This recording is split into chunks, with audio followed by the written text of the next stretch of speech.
Hello everyone. आज हम लोग ज्योग्राफी का क्लास 8 का चैप्टर नंबर 1 स्टार्ट करेंगे। ठीक है, अब तक हम लोगों ने क्लास 6 का और 7th का ज्योग्राफी कंप्लीट कर दिया है, जो कि इसी चैनल के प्लेलिस्ट में आपको मिल जाएगी ना, 6 और 7 का। ठीक है, तो आज हम लोग क्लास 8 का चैप्टर नंबर 1 स्टार्ट करेंगे। ठीक है, तो चलिए क्लास स्टार्ट करते हैं। चैप्टर का नाम है संसाधन। ठीक है, यानी रिसोर्सेज। तो चलिए क्लास स्टार्ट करते हैं। जैसे जल, विद्युत, रिक्शा, सब्जियां और पाठ्य पुस्तक, सभी में कुछ एक ऐसा जैसा क्या सभी वस्तु क्या उपयोग हमारे द्वारा किया गया है ना, आपके द्वारा, हमारे द्वारा, तो इसलिए उपयोगी है। मतलब जल का उपयोग पीने के लिए है, विद्युत जिससे हम लोग क्या बोलते हैं, पंखा चलाते हैं, लाइट रोशनी हो ना, रिक्शा एक जगह से दूसरी जगह जाना, सब्जियां खाते हैं, पाठ्य पुस्तक पढ़ते वगैरह, ये सब क्या उपयोगी है हमारे लिए। ठीक है, एक वस्तु अथवा पदार्थ की उपयोगिता अथवा प्रयोज्यता उसे एक संसाधन बनाती है। क्या बनाती है? संसाधन। मान के चलिए आपके पास साइकिल है, तो साइकिल एक जगह से दूसरी जगह जाने के लिए यूज करते हैं ना, तो इस तरह से क्या होगा, उसका ये भी एक संसाधन के तौर पे यूज होते हैं। ठीक है, अब क्या सभी संसाधन मूल्यवान होते हैं ना, सबका अपना अपना मूल्य होता है। मान के चलिए मार्केट में आप वाटर बोतल लेते हैं, 10 रुपये, 15 रुपये, 20 रुपये, जैसा लीजिए वैसा प्राइस रहेगा, कुछ भी मूल्यवान हो जाता है। आप कहीं टेम्पो से कहीं जा रहे हैं एक जगह से दूसरी जगह, तो उसका किराया देते हैं ना, तो भी एक संसाधन के रूप में मूल्य चुकाते हैं। मूल्य का अर्थ महत्व होता है। अगर मूल्य ज़्यादा है तो उसका महत्व ज़्यादा है। मान के चलिए आप मार्केट में 2 तरह का साबुन है, एक 10 रुपये का दिया है, एक 30 रुपये का। इसका मूल्य ज़्यादा है तो इसका महत्व भी ज़्यादा होगा, इसका मूल्य कम है तो इसका महत्व कम होगा। ठीक है, कुछ संसाधनों की आर्थिक मूल्य होता है, जबकि कुछ संसाधनों की आर्थिक मूल्य नहीं होता है। ठीक है, कुछ का आर्थिक मूल्य होता था, कुछ का नहीं होता ना। उदाहरणार्थ धातुओं का आर्थिक मूल्य होता है, लेकिन एक मनोरम भूदृश्य का आर्थिक मूल्य नहीं होता है। परंतु ये दोनों संसाधन महत्वपूर्ण है अगर मनुष्य की आवश्यकताओं को पूरा करते हैं ना। देखिए क्या होता है, धातु का एक मूल्य, आर्थिक मूल्य है। मान के चलिए कुछ धातु लिए तो उसका एक मूल्य चुकाना पड़ेगा ना, या आपके पास धातु जब बेचेगा तो उसको मूल्य मिलेगा। अब क्या है, जैसे मनोरम दृश्य, कहीं पहाड़ पर चले गए तो वहाँ एक अच्छा मनोरम दृश्य दिख रहा है, तो इसका कोई मूल्य नहीं है, बस हाँ उसका संसाधन के रूप में देख रहे हैं, यूज मतलब क्या है, प्रकृति की गोद में वहाँ हरा भरा एकदम शुद्ध हवा मिल रहा है ना। कुछ संसाधन समय के साथ आर्थिक रूप से मूल्यवान हो सकते हैं। ठीक है, आर्थिक रूप से कुछ, मान के चलिए कुछ चीज़ है, आज कुछ आप चीज़ बना, प्रोडक्ट बना है, ठीक है, वो आप 5 रुपये में बेच रहे हैं, इसमें और क्वालिटी और इम्प्रूव करके जब बेचिए फिर पता चला उस वही चीज़ 10 रुपये में बिकने लगा, तो इस तरह से इसका मूल्य बढ़ता चला गया ना। क्या आपकी दादी के घरेलू नुस्खों को आज कोई वाणिज्य मूल्य नहीं है? मान के चलिए पहले के जमाने को भी था ना नुस्खा, उसका कोई वाणिज्यिक मूल्य है, लेकिन यदि वे पेटेंट करने के उपरांत मेडिकल फॉर्म द्वारा बेचे जाते हैं तब वे आर्थिक रूप से मूल्यवान हो सकते हैं। पेटेंट क्या होता है ना, कोई चीज़ आप बनाए हैं तो उसका अधिकार आप पे हो जाएगा, तो आपके परमिशन के हिसाब से काम होगा उस पर ना।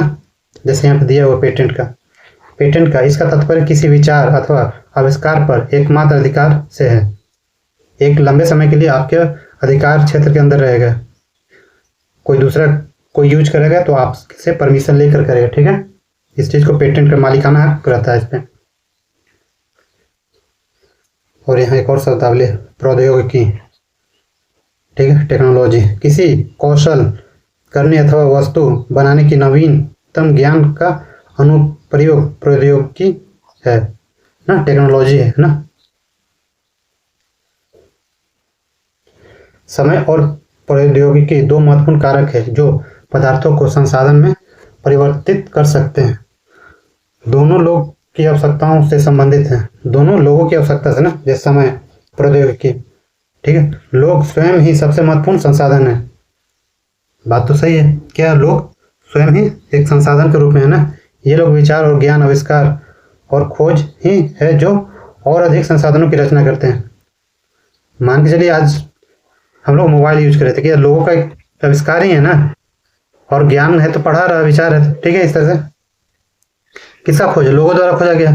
प्रत्येक खोज अथवा आविष्कार से बहुत से अन्य खोज एवं आविष्कार होते हैं, ठीक है। मान के चलिए पहिया का खोज हुआ, पहिया का खोज हुआ तो गाड़ी बना ऐसे पहले, ठीक है। टमटम गाड़ी, बैलगाड़ी जो भी हो बना, तो आविष्कार से आज कहाँ कई तरह के ना, 4 व्हीलर हो गया, हवाई जहाज में लग गया टायर, ये सब क्या है, पहिए की खोज से आगे बढ़ता चला गया, ठीक है। देखिए आग की खोज से खाना पकाने की पद्धति हुई ना, अन्य प्रक्रियाओं का प्रचलन हुआ, जबकि पहिए के आविष्कार से अत्यंत परिवहन नवीनतम विधियों का विकास हुआ ना।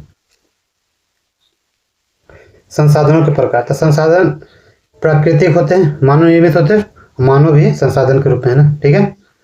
प्राकृतिक संसाधन नेचुरल रिसोर्सेज पढ़ते हैं, जो संसाधन प्रकृति से प्राप्त होते हैं और अधिक संशोधन के बिना उपयोग में लाए जाते हैं, प्राकृतिक संसाधन कहते हैं। मतलब प्रकृति से जो मिला उसमें कोई चेंजिंग किए बिना उसको हम यूज में करते हैं, उसको प्राकृतिक संसाधन कहते हैं, ठीक है। जैसे वायु से हम लोग सांस ले रहे हैं, कोई चेंजिंग कर रहे हैं नहीं ना, जल पानी पी रहे हैं, ठीक है। भले प्रदूषण वाला पानी हम लोग फिल्टर करके पीते हैं, वो मानव का ही देन हो गया, अन्यथा प्रकृति में जो पानी मिलता है वो हमें शुद्ध रूप से मिलता है ना। इन संसाधनों में बहुत से प्रकृति के निःशुल्क उपहार है और सीधे ही उपयोग में लाए जा सकते हैं। जैसे क्या था, वायु था, मिट्टी पे हम लोग रह रहे हैं, जल पी रहे हैं। कुछ परिस्थितियों में प्राकृतिक संसाधन का सबसे अच्छी तरह उपयोग करने के लिए औजारों और प्रौद्योगिकी की आवश्यकता होती है। मान के चलिए क्या लिए लोहा निकला, तो लोहा को रिफाइन करेंगे तब उसको अच्छे से प्योरिटी लाएंगे, सोना चांदी हो गया, तब उसको उपयोग करेंगे ना। प्राकृतिक संसाधनों को विस्तृत रूप से नवीकरणीय और अनवीकरणीय संसाधनों में विभाजित किया गया है। रिन्यूएबल और नॉन रिन्यूएबल, ठीक है। नवीकरणीय संसाधन क्या है? वे संसाधन जो शीघ्रता से नवीकृत अथवा पुनः पूर्ति हो जाते हैं। इनमें से कुछ असीमित और उन पर मानवीय क्रियाओं का प्रभाव नहीं होता, जैसे सौर और पवन ऊर्जा। सौर ऊर्जा जब तक सूरज का रोशनी धरती पर मिलती रहेगी तो सौर ऊर्जा का यूज होगा, हवा चलती रहेगी, पवन ऊर्जा मिलती रहेगी, तो क्या है, नवीकरणीय संसाधन का एग्जाम्पल है, ठीक है। फिर भी इसका क्या है कि अच्छे तरह से यूज करना है ना। मान के चलिए जल भी क्या नवीकरणीय संसाधन है, बट हम जल को प्रदूषित करेंगे तो, लापरवाही करेंगे तो क्या होगा, वो उसका बुरा प्रभाव भी मिलेगा ना। लेकिन फिर भी कुछ नवीकरणीय संसाधन जैसे जल, मृदा और वन की लापरवाही से किया गया उपयोग उनके भंडार को प्रभावित कर सकता है। मान के चलिए पानी पृथ्वी पे कितना है, 71% है, लेकिन 71% में सब पीने योग्य नहीं है। समुद्र में खारा पानी है जो पीने योग्य नहीं है, तो जमीन के पानी उसको अगर बढ़िया से बचा के यूज करें तो ठीक है। अन्यथा क्या होता है, फैक्ट्रियों से निकलने वाला गंदी नालियाँ नदियों में जाती है, नदियाँ क्या दूषित कर देती है, ठीक है। अब आगे पढ़ते हैं अनवीकरणीय संसाधन, नॉन रिन्यूएबल रिसोर्सेज ना, वे संसाधन जिनका भंडारण सीमित है, उसका स्टोर सीमित है ना। भंडारण के एक बार समाप्त होने के बाद उनके नवीकृत अथवा पुनः पूर्ति होने में हजारों वर्ष लग सकते हैं। यह अवधि मानव जीवन की अवधि से बहुत अधिक है। मानव मुश्किल से 60-70 साल जी पाता है, ठीक है। कहाँ हजारों वर्ष, तो कई गुना हो गया ना। तो बेसिकली अनवीकरणीय संसाधन जो है एक बार यूज हो जाने के बाद वो दोबारा यूज नहीं होती ना। अब हजारों साल के बाद होगी कि लाखों साल के बाद होगी, ये हमें भी पता नहीं है।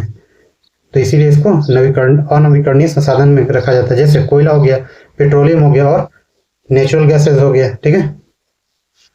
प्राकृतिक संसाधनों का वितरण भूभाग, जलवायु, ऊंचाई जैसे अनेक भौतिक कारकों पर निर्भर करता है। किस पे करता है, भौतिक कारक पर निर्भर करता है ना ये सब। वहाँ के भूभाग कैसा है, जलवायु कैसा है, उस हिसाब से वहाँ मिलेगा ना। पृथ्वी पर इन कारकों में विभिन्नता होने के कारण संसाधनों का वितरण असमान है, ठीक है, मान के चलिए कहीं कोयला मिल रहा है तो कहीं बॉक्साइड मिल रहा है, ठीक है, तो अलग अलग जगह मिल रहा है ना। अब आते एक शब्दावली है, क्या शब्दावली, संसाधन का भंडार, यह उपयोग के लिए संसाधन की उपलब्ध मात्रा है। संसाधन का भंडार कहाँ कहाँ पे, रिसोर्सेज है ना। अब आते हैं मानव निर्मित संसाधन। तो अब तक प्राकृतिक संसाधन पढ़े थे, मानव निर्मित मतलब मनुष्य जो बनाया था, लोगों उसके मॉडिफाई। मान के चलिए प्रकृति से हमें मिल गया बॉक्साइड, बॉक्साइड को रिफाइन करके एल्युमिनियम बनाया, तो एल्युमिनियम क्या हो गया, मानव निर्मित संसाधन हो गया, ठीक है। और उस एल्युमिनियम से हम लोग हवाई जहाज बनाए ना। लोग प्राकृतिक संसाधनों का उपयोग पुल, सड़क, मशीन और वाहन बनाने में करते हैं, जो मानव निर्मित संसाधन के नाम से जाने जाते हैं, ठीक है। प्रौद्योगिकी भी यानी टेक्नोलॉजी भी एक मानव निर्मित संसाधन है, मानव द्वारा डेवलप किया गया है ना। देखिए यहाँ पे लिखा हुआ है ना, लौ अयस्क उस समय तक संसाधन नहीं था जब तक लोगों ने उसे लोहा बनाना नहीं सीखा था, वरना लौ अयस्क कैसे था, पत्थर के समान रहता है। अब आते हैं मानव संसाधन, तो क्या है, लोग और अधिक संसाधन बनाने के लिए प्रकृति का सबसे अच्छा उपयोग तभी कर सकते हैं जब उनके पास ऐसा करने का ज्ञान, कौशल और टेक्नोलॉजी यानी प्रौद्योगिकी उपलब्ध हो नहीं। इसलिए मनुष्य एक विशिष्ट प्रकार का संसाधन है, अतः लोग मानव संसाधन हैं। मतलब मनुष्य क्या है, मानव संसाधन के रूप में है। शिक्षा और स्वास्थ्य लोगों को बहुमूल्य संसाधन बनाने में मदद करता है। अच्छी शिक्षा मिलेगी, अच्छी स्वास्थ्य मिलेगा, तो एक मानव अच्छे संसाधन के रूप में भी डेवलप होगा ना। अधिक संसाधनों के निर्माण में समर्थ होने के लिए लोगों के कौशल में सुधार करना मानव संसाधन विकास कहलाता है, ठीक है। क्या चीज, अधिक संसाधनों के निर्माण में समर्थ होने के लिए लोगों की स्किल को सुधार करते हैं, उसको मानव संसाधन विकास कहते हैं, ठीक है। अब आते हैं संसाधन संरक्षण। संसाधन को भी तो संरक्षण रखना होगा ना। संसाधनों का सतर्कतापूर्वक उपयोग करना और उन्हें नवीकरण के लिए समय देना संसाधन संरक्षण कहलाता है। मान के चलिए हम इतना बड़ा वन है, अगर हमारे घर इतना बड़ा वन है, इसमें घर बनाना थोड़ा सा एरिया में, तो अपना काम के हिसाब से यूज करेंगे, बाकी को हरा भरा पेड़ पौधा रहने देंगे, तो इससे क्या होगा, और प्रकृति में ज़्यादा दुष्प्रभाव नहीं पड़ेगा। अपना हिसाब से यूज किए, व्यर्थ से कुछ नहीं किया ना।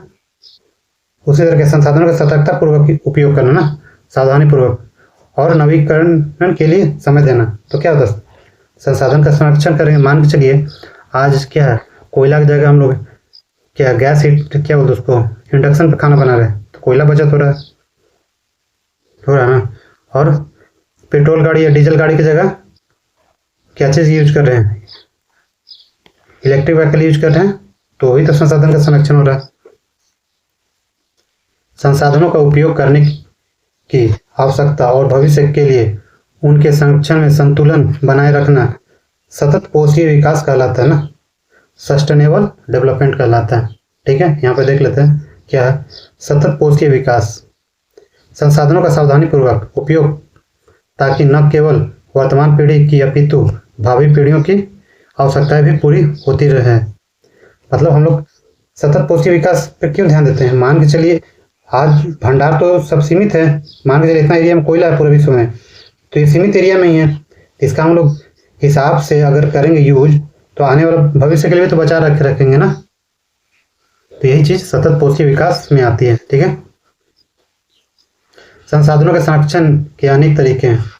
प्रत्येक व्यक्ति उपभोग को कम करके वस्तुओं को पुनः चक्रण और पुनः उपयोग द्वारा योगदान दे सकता है। मान के चलिए कोई यूज चीज है, उसको अगर दोबारा यूज हो सकता है तो उसको यूज करना चाहिए। कोई चीज मान के चलिए आपका 5 किलो कोयला चाहिए यूज में, तो 5 ही किलो यूज करेंगे, उसके जगह 7 किलो 8 किलो यूज नहीं करेंगे, ठीक है।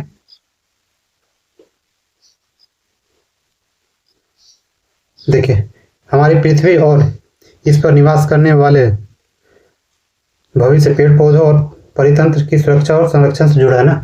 जैसे देखिए सभी नवीकरणीय संसाधनों के उपयोग सतत पोषी हैं। पृथ्वी पर जीवन की विविधता संरक्षित की जाए, प्राकृतिक पर्यावरण तंत्र की हानि को कम से कम किया जाए। तो इससे क्या भविष्य के लिए ना सुरक्षित एक जीवन दे सकते हैं ना अपने भविष्य को, आने वाली पीढ़ियों को ना। तो जैसे नवीकरणीय संसाधनों का उपयोग ज़्यादा करेंगे, प्राकृतिक पर्यावरण तंत्र को कम हानि पहुंचाएंगे ना। अब देखते हैं सतत पोषी विकास के कुछ सिद्धांत।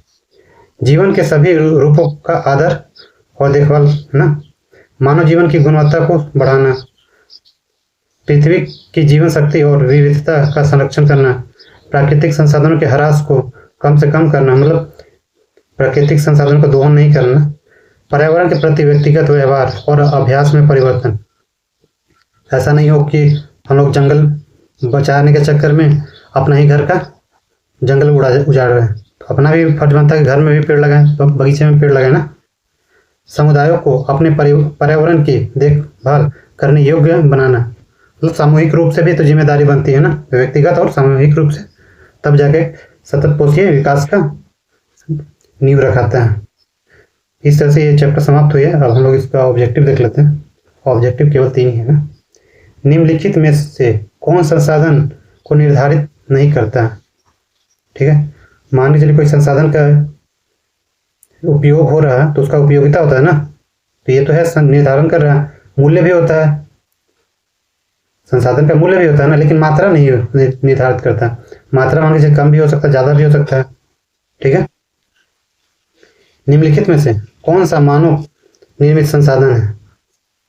तो देखिए, उष्णकटिबंधीय वन प्रकृति का दिया हुआ है, झरने का जल ये भी प्रकृति का, कैंसर उपचार की औषधियाँ ये मानव बनाई है। ठीक है, तो मानव निर्मित हो गया। और देखिए कथन पूरा कीजिए। अनवीकरणीय संसाधन डैश होते हैं, क्या होते हैं? निर्जीव वस्तुओं से व्युत्पन्न नहीं, मनुष्य द्वारा निर्मित नहीं, और नवीकरणीय क्या सीमित भंडार वाले होते हैं, जैसे कोयला हो गया, पेट्रोलियम हो गया, क्या अनवीकरणीय।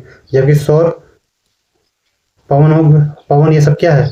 नवीकरणीय हो गया। ठीक है, इस तरह से ये चैप्टर यहीं समाप्त होता है। मिलते हैं नेक्स्ट वीडियो में, तब तक के लिए धन्यवाद।